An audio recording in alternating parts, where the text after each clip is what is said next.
61 हिजरी 10 मुहर्रम को हज़रत इमाम हुसैन अलैहिस्सलाम का सर मुबारक उनके बदन से जुदा कर दिया गया और हज़रत इमाम हुसैन अलैहिस्सलाम के गम में आसमान भी बरस बरस कर रो रहा था। 10 मुहर्रम को एक सफ़ेद कबूतर करबला से गुजर रहा था तो कबूतर ने देखा कि हज़रत इमाम हुसैन अलैहिस्सलाम का जिस्म मुबारक करबला की तपती रेत में पड़ा हुआ है और हज़रत मोहम्मद मुस्तफ़ा सल्लल्लाहु अलैहि वसल्लम के प्यारे नवासे हज़रत इमाम हुसैन अलैहिस्सलाम को शहीद कर दिया गया है। रसूल अल्लाह सल्लल्लाहु अलैहि वसल्लम का खानदान करबला में बिखर गया है। तो यूं कबूतर करबला में आकर फिरने लगे और हमारे प्यारे नबी हज़रत मोहम्मद मुस्तफ़ा सल्लल्लाहु अलैहि वसल्लम के नवासे हज़रत इमाम हुसैन अलैहिस्सलाम का गम मनाने लगे और उस सफ़ेद कबूतर ने हज़रत इमाम हुसैन अलैहिस्सलाम के खून से अपने आप को कर लिया और फिर तवाफ की तरह हमारे प्यारे नबी हज़रत मोहम्मद मुस्तफ़ा सल्लल्लाहु अलैहि वसल्लम के रोज़े के इर्द गिर्द चक्कर लगाने लगा। उस कबूतर के परों से खून के कतरे टपक रहे थे तो मदीने के लोग कबूतर का हाल देखकर परेशान होने लगे।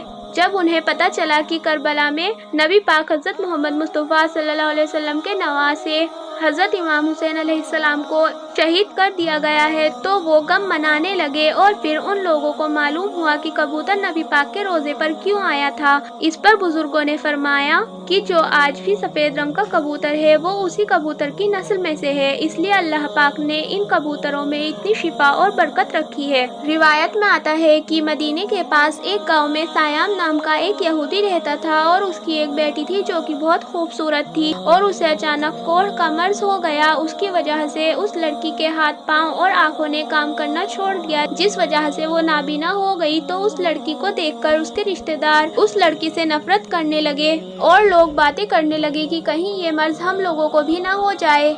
इसलिए वो यहूदी अपनी बेटी को लेकर कहीं दूर चला गया और एक बाग में जाकर उस यहूदी ने अपनी रहाइश कर ली। वो यहूदी अपनी बेटी को बाग में छोड़कर खुद काम पर चला जाता और रात को वापस आ जाता। और एक दिन अचानक ऐसा हुआ कि वो यहूदी काम में इतना मसरूफ हो गया कि वो शाम को अपनी बेटी के पास ना आ सका। यहूदी की बेटी बहुत परेशान हो गई कि मेरे बाबा अभी तक क्यों नहीं आए। तो वो लड़की अपने वालिद को ढूंढती हुई एक दरख्त के नीचे जा पहुंची तो उस लड़की ने महसूस किया कि उसके आसपास एक परिंदे के चीखने की आवाज आ रही है और उस आवाज में इतना दर्द था कि वो लड़की उस आवाज को सुनते सुनते उसके पीछे जा पहुंची और एक दरख्त के नीचे बैठ गई। हालांकि वो लड़की देख नहीं सकती थी लेकिन उसने फिर भी अपना सर उठाया और दरख्त के ऊपर देखने की कोशिश की तो उस दरख्त के ऊपर एक कबूतर बैठा था। तो उस कबूतर के परों में जो खून था उसमें से एक कतरा उस लड़की की दाईं आंख में गिरा और उस दाईं आंख से उस लड़की को नजर आना शुरू हो गया और फिर दूसरा कतरा उस लड़की की बाईं आंख में गिरा। इस तरह से उस लड़की को शिफा हासिल हुई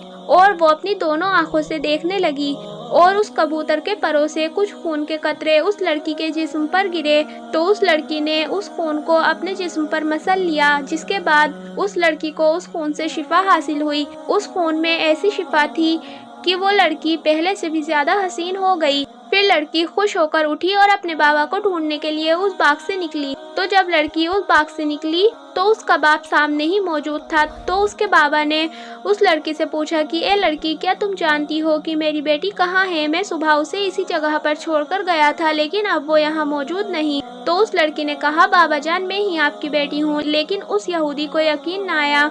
तो लड़की ने अपने बाप को यकीन दिलाया। तो लड़की के बाप ने पूछा, आखिर तुम्हें शिफा कैसे हासिल हुई? तो लड़की ने तमाम वाकया अपने बाबा को सुनाया। फिर लड़की अपने बाबा को उस दरख्त के नीचे ले गई। तो उस यहूदी ने उस कबूतर से पूछा, ए परिंदे, आखिर तुम्हारी इतनी दर्द भरी आवाज क्यों है और तेरे परों पर ये मुबारक खून किसका है जिससे मेरी बेटी को शिफा हासिल हुई? तो उस कबूतर ने मुखातिब होकर कहा कि ये खून हजरत मोहम्मद मुस्तफ़ा सल्लल्लाहु अलैहि वसल्लम के नवासे हजरत इमाम हुसैन रज़ी अल्लाह अन्हु का है। उनको जालिमों ने करबला में शहीद कर दिया है।